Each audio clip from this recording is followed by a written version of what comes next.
about that time, right? So our first presenter today is Kim Stewart. I had the honor of speaking with Kim, and I'm super excited about her story this morning. She runs a company called Athena Coaching and Consulting here in Colorado Springs. And Kim, if you'll come off mute, we would love to hear about your journey. And we'll go ahead and let you get your 6 minutes going. I'll go on mute, and just keep an eye on Danielle for your time this morning, okay? Awesome. Thank you. Good morning, everybody. Thanks for having me on this morning. I am honored to be a part of this group and tell you a little bit about my backstory and how I ended up starting Athena Coaching and Consulting this past August. So I'm originally from Iowa. I grew up on a farm in eastern Iowa, and growing up on a farm teaches you a lot of things.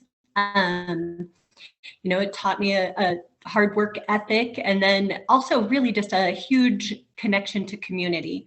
My dad would take care of other people's livestock when they were out of town, or if someone was sick, he would go and harvest their crops for them or whatever. And my mom was always volunteering at the school, or she led my 4-H group forever, which wasn't that cool when you're in high school, but looking back, it taught me a lot. And so that was instilled in me at a very young age. When I graduated from high school with 26 people in my big class, whoop, whoop, and went away to college and didn't really know what I wanted to do, except that I wanted to get off of the farm and out of a small town. So I had a million different majors. I majored in mathematics and art and nutrition, and just kind of rambled my way around and ended up in community recreation, and originally thought that I wanted to be Julie McCoy. For you youngsters out there, Julie McCoy was the cruise director on the Love Boat, and so I thought that was going to be my dream job, but thought it'd be cool to go on a cruise. Didn't really want to live on a boat forever though. So started looking into youth agency administration and kind of got hooked on nonprofit work. And so graduated with a degree in community rec, youth agency administration, and started my career with the YMCA. I moved around a bit with that. I was in Southern Illinois, and I was in Chicago, and moved back to Iowa as my parents were getting older, and really spent most of my career with the Des Moines YMCA as a program director up to executive director, up to director of operations, supervising other execs, and really loved the work that I was doing.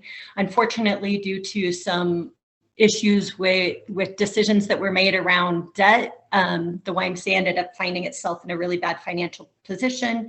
Our CEO ended up getting fired. And then as they were trying to fix the problems, my position was eliminated. After that, I went on with another small nonprofit for a while, didn't really like the culture, started my own sort of side hustle for a little while, but never really intended it to be my career, and then missed the Y, and that's what brought me out to Colorado Springs. So I came out here a little over 2 years ago to serve as a district exec with the YMCA of the Pikes Peak region.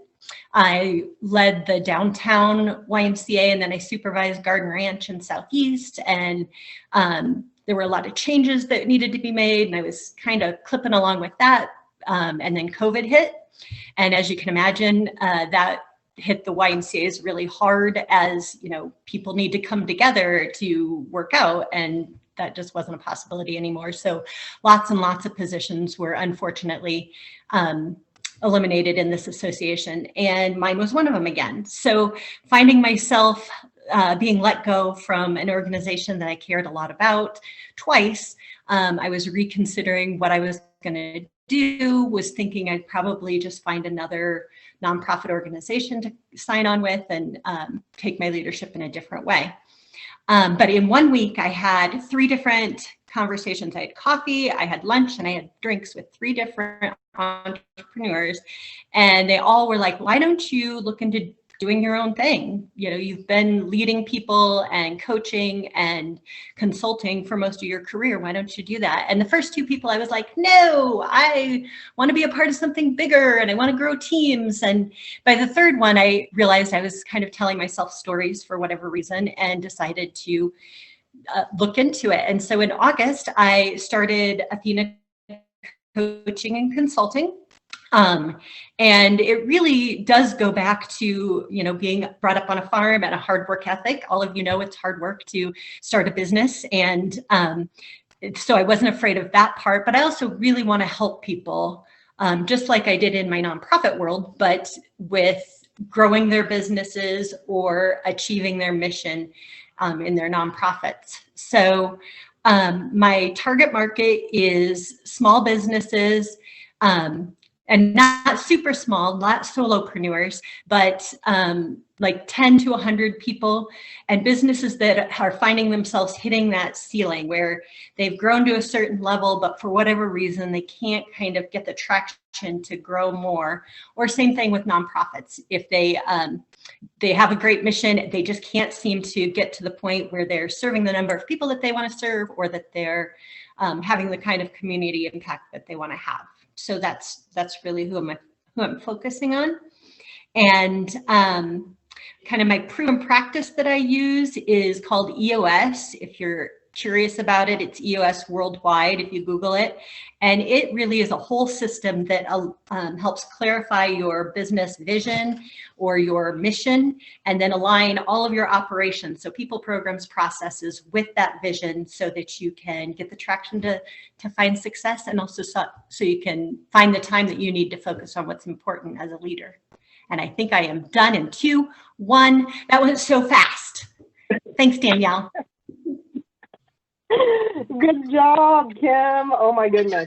So, you know, it's so crazy that you bring this story to our community today, because we've talked several times this year about how COVID has impacted our nonprofits in the area, and how people like yourself have been laid off and unemployed because of that, right? So thank you so much for fighting the fight this year and deciding to take a chance on yourself and developing an opportunity out of what could have been a detrimental situation, right?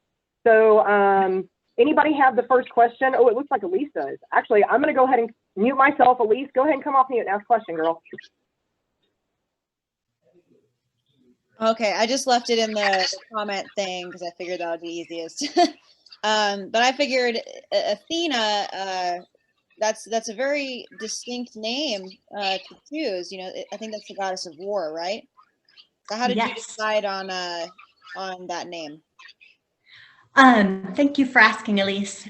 She's the goddess of war and wisdom. And as I was thinking about what I wanted to do with my business, I absolutely want to help all businesses. But I think long term, after I get more ingrained, I really want to do a lot of work empowering women to start their own businesses or grow as leaders and become, you know, female warriors.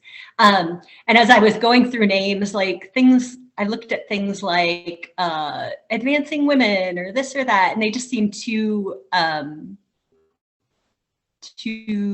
out front, and I didn't really like that. And I'm a huge Wonder Woman fan, so I was like, oh, Wonder Woman, that'd be cool, but also probably trademark issues there, and bad idea.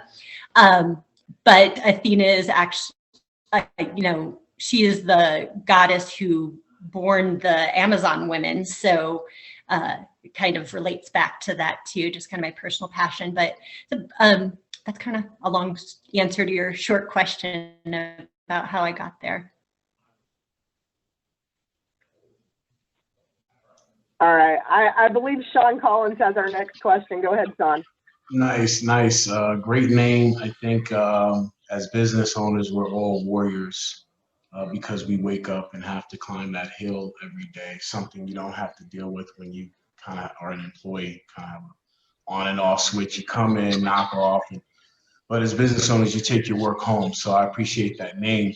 My question was, you know, what are some of the results that a company can expect when they start to work with you? Sure. Thanks, Sean. I appreciate that question. When we implement the EOS process, it requires some vulnerability.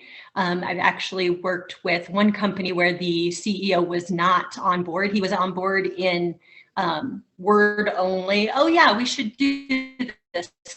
This will be great.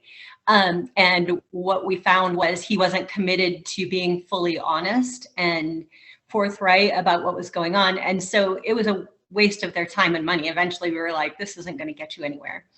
But if especially the leader, but the whole leadership team is fully on board, they can really expect to have great conversations, learn a ton about how to make good decisions about who is on your team, who stays on your team, how you hold them accountable. We talk a lot about how to have it seems simple, but how to have effective staff meetings. People generally hate staff meetings because they end up being a waste of time. But I have like a format that you use. And if, a shiny squirrel pops into the middle of the conversation and tries to drag everybody along with it, there's a whole process to say, okay, that is an issue, but we're going to drop that down to the issues list and we're going to deal with that separately because we're in the middle of an agenda and we need to get through this. And then there's a process for solving your issues in a quick, concise way. So you don't keep just rehashing them. You get to a solution and you make a decision and move on. So the process is a lot of education. So the leadership team especially goes through this intensive learning process to learn all the tools. The tools of EOS are really based on a lot of the concepts in Jim Collins' Good to Great. And Gina Wickman, who authored the EOS process, he's taken those concepts and put real concrete tools into place. And so what I do is I just help teach those to the leadership team. And they meet quarterly to review and stay on top of it, and usually stay with a company. The average is around 2 years before they're able to just spin off on their own and do their own thing. But I'd work with them as long as they really wanted to. But mostly, to answer your question, Sean, they get a ton of education on how to align everything and keep on track to keep their business growing. Nice. Sounds like operational streamlining. That's a really great, I love that. I'm going to use that. That's exactly right. You owe me 10%. No, I'm just playing. Thank you. Yeah, thank you. Who's next? So my next question is, what are the first steps when people are getting started with you? Sure. Well, first is just a conversation. I do a free consultation with anybody who's wanting to explore it to find out if it's right for them. That's usually with the CEO, president, executive director, whoever's kind of the top dog. And then if they want to explore it more, I do a 90-minute really laying it all out with the leadership team and answering all their questions and, giving them all the tools that they need to have a discussion to decide if this is something they want to engage in. Like I said, most companies engage for about 2 years. So it's a big commitment. They need to decide if this is going to be a valuable use of their time, or, I have other products too. So if they're not like ready to jump in 100%, I have the ability to use some of the tools based on specific issues that they have. But I really want to make sure that the company knows what they are getting into, are fully committed to being successful and seeing it through. It's not like one of those, you go to a seminar and you implement for a month and then you move on to the next thing. It's really a long game. So it starts with a conversation and then an education on whether it's the right fit for the leadership team. Just to elaborate, a lot of time. No, you're good. You actually just led right into my question, because that's what I was going to ask about, was talking about, the different programs that you offer, length of time, and then what does that cost kind of look like if someone were to work with you? So continue on, Kim. Sure. Thanks. So these are deep conversations about who is a good fit for your organization. And if they're not a good fit, what are the next steps? Do you have all the people in place to take your company to where it needs to go? So they're hard conversations. And there are sometimes people in that leadership team who discover that they're not the right fit for the company, or they don't have the capacity to help take it where it needs to go. So we get into some pretty deep conversations, and, a company could do this on their own, but it's hard to internally facilitate when there's some of those issues going on where real change needs to happen, especially, when they're people you work with and you care about.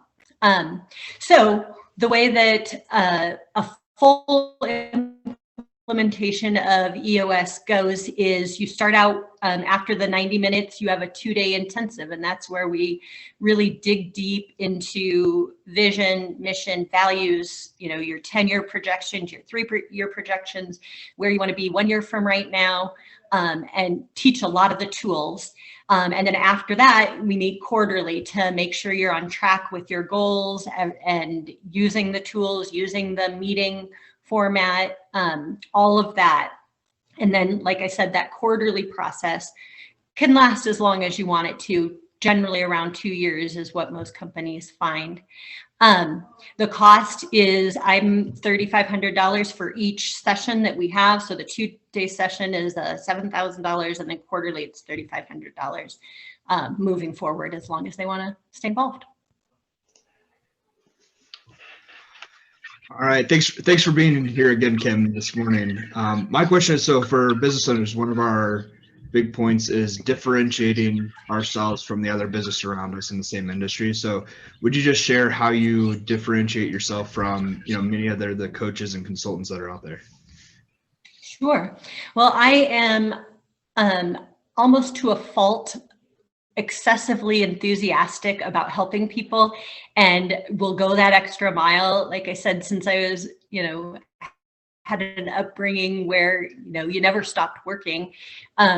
I work to the end of the day and then beyond, and then I follow up, and, the package that I sell is, price per day, but that doesn't mean that's all that I do. I do a ton of work in between. I am checking in on the regular basis. So I think that my effervescent, uber positive personality is part of what I bring to it. And then also just my commitment to helping people. I know everybody gets in business and says that's what they want to do, but that's really the only reason I would start this, is because I want to help other people be successful. Obviously, I charge, so I want to make a living, but if I weren't doing something that I thought was going to help people move forward in their lives or in their business, then I wouldn't be doing this.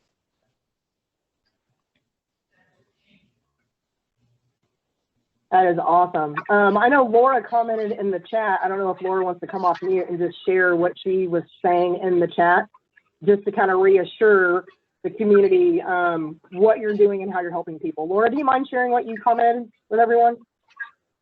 She's trying to find her mute button. She wasn't ready for this. If you can't, no big deal. I can read it. I just asked her a question about that comment, wondering how many people were actually at her company when. Yeah. So I'll go ahead and read it. What Laura was saying is, she's like, pretty much she worked at a company in the past that implemented the EOS model while she worked there, and she worked with the executive team and said that the program was put together very well, and really highlighted shortcomings within the leadership team and their focuses. It does bring the whole leadership team together on focus, and she does recommend the program. So pretty cool, just for her to reassure, how you're helping others. And then Sean, did you say you had a question regarding that? Yeah, by the way, Laura, mute should be in the bottom left corner, I think. But yeah, I was wondering, do you actually work with companies that only have 4 to 5 employees, including the leadership team, or is there certain, I know you mentioned 50 to 100 people, but I was wondering, and what would that look like in comparison to a model that you might have set up for a larger employee-based company? Yeah, thanks, Sean. And thanks, Laura, for that comment. So when it's smaller group like that, I usually recommend we do one-on-one coaching or small group coaching with the leadership team instead of investing in the entire EOS process. If you don't really have a leadership team to come together and those people don't really have direct reports, the whole process I don't necessarily believe is going to be that beneficial. I mean, well, it would be probably really beneficial, but maybe not cost per results beneficial. So with that, I would do, like I said, coaching, and just depending on what they needed and were looking for, would dictate how I would design the coaching package. And my coaching is, if it's just one session, it's $200 for a 90-minute session. But if they sign up for at least 6 sessions, which if it's working with a company, it would be at least 6 sessions, then it's $150 per 90-minute session. Nice. Yeah, thanks. It's hard to read the chats and That's okay. pay attention That's to what we're here for. Tell us a You little betcha. bit about what does the future look like for Athena? I mean, you guys, you're 6 months in-ish, you know, like I said, you kind of took this opportunity to start your own business. What would it look like ideally for you in the next 5 years? Where do you want to take it? Yeah, thank you for asking that. You know, I am not my ideal client. I don't want to grow my business to 10 or 20 or 30 people. I really, I'm at the point in my life where I want to have complete control over my schedule and my work. And so that's not the direction I'm going. I would love to get to the point where I have about 10 clients in the full EOS process that I'm just continuing to nurture and help move along. And as one graduates off, I'd love to have opportunities for others. But if I get to the point where I have a portfolio of 10 clients fully implementing EOS, that would be perfect. I'll also share, you know, my kids are in high school. I'm a mom of teenage kids, and so they'll be out of high school and hopefully out of college in about 8 years. So I'm looking at probably a 10-year lifespan for my business. And, you know, I might keep 2 or 3 clients on after that just to stay active in it. But as far as my full-time working career, it's going to sunset in about 10 years. Once the kids get out of the house, you can fully retire, is what you're saying. Enjoy yourself. I love it. I love it. I think we have enough time for one more question before we ask our super secret question. Is anyone that's on our Zoom or in our Zoom room, would anyone else like to ask a question? Kim or Kimberly or anyone else? Tim and Brownie? Anybody else got a question for Kim this morning? I think the only thing that I had was wondering what EOS was. Oh yeah, I didn't say that. A little bit more. I was gonna Google it. Sorry, Perfect. I was trying to get it all into 6 minutes. I forgot to say that part. So it stands for Entrepreneurial Operating System. Kind of like Sean said, it's an operating system. And if you do Google it, you need to Google EOS Worldwide, which is the company. Otherwise, you come up with a bunch of other weird acronyms. But yeah, Entrepreneurial Operating System. All right. Anybody wants to ask our super secret special question before they get voluntold? All right, Tim and Brownie, can you guys come off mute? I just want to say hi to you because I love you guys so much, and Brownie looks adorable as always. And Would you ask our good morning? Hey, Kim, what can we do for you, the Colorado Springs business community, to help you? What a great question. Thank you for asking. Well, like I said, my target market is really those businesses that are 10 to maybe 100, maybe not quite that big, and nonprofits that are struggling to get traction to implement their mission. So if you have connections with anyone in that position, I would love to chat with them, even if they aren't necessarily feeling like this is a service that they would need. I'd love to just, you know, have Zoom coffee, or if we can get out, buy them real coffee, and just pick their brains and find out more about their pain points and where they want to go and what their biggest challenges are. That's what I would love. I find that I meet lots of solopreneurs or small, like Sean was saying, 3 or 4 or 5 person companies, or really big companies, but connecting with that kind of big, small company has been a challenge. So I would love any connections like that that you could help with. We'd love that. Awesome. Thank you all